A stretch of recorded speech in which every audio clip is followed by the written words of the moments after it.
Shalom. Usually at this time during the week I comment on the weekly Torah portion, but I'm going to depart from that tradition that I've established on my YouTube channel over the last few years, because I want to comment today. I want to look at something that is occurring here in the state of Florida, something that has gripped the attention of our entire nation. It's the case of Trayvon Martin, a young man who a few weeks ago was shot and killed by a neighborhood watch captain in Stanford, Florida. Not that far, maybe 200 miles from here.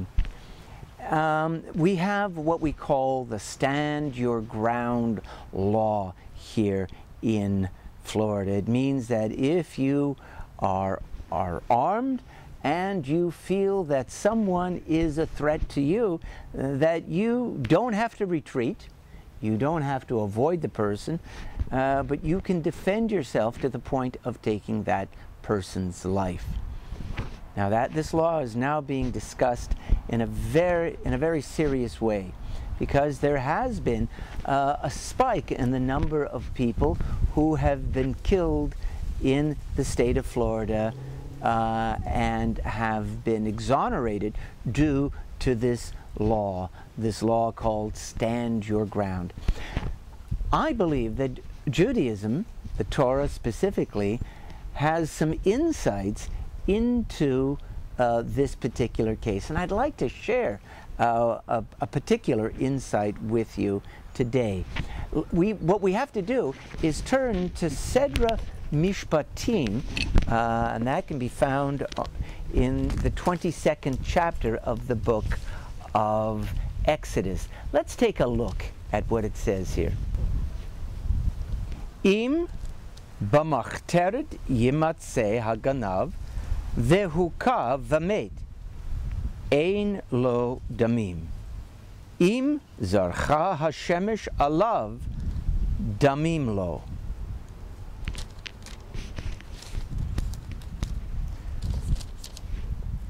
If a thief is seized while tunneling and beaten to death, there is no blood guilt in that case.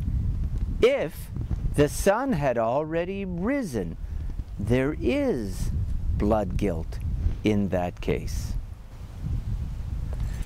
In this case, we see a thief is tunneling under the ground, presumably to come up into a person's home and to steal that person's property.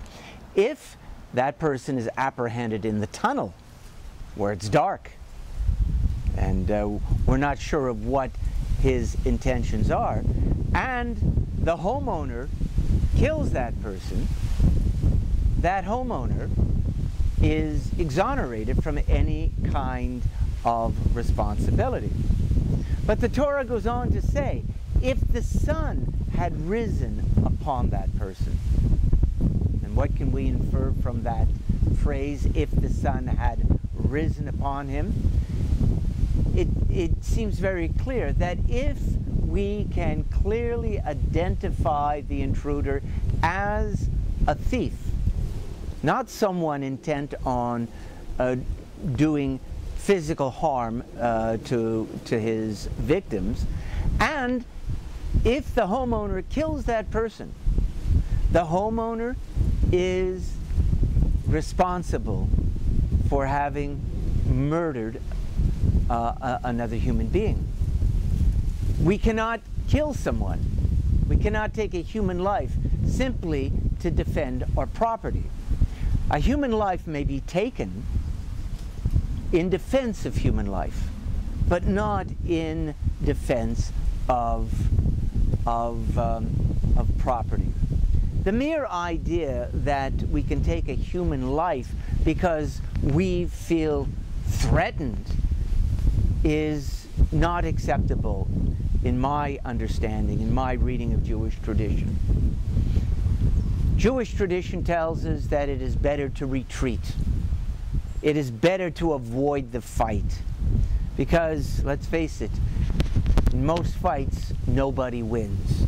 And often, such confrontations end in tragedy. So I believe our Jewish tradition cannot support this law that we call Stand Your Ground here in Florida. That law, from a Jewish perspective, is totally unacceptable. Well, I hope that you will think about this issue, because it's a burning issue, not just here in Florida, but all over the country. We're having very serious discussions about this. And I also hope that you will read this week's Torah portion, Tzav. In the meantime, Shabbat Shalom.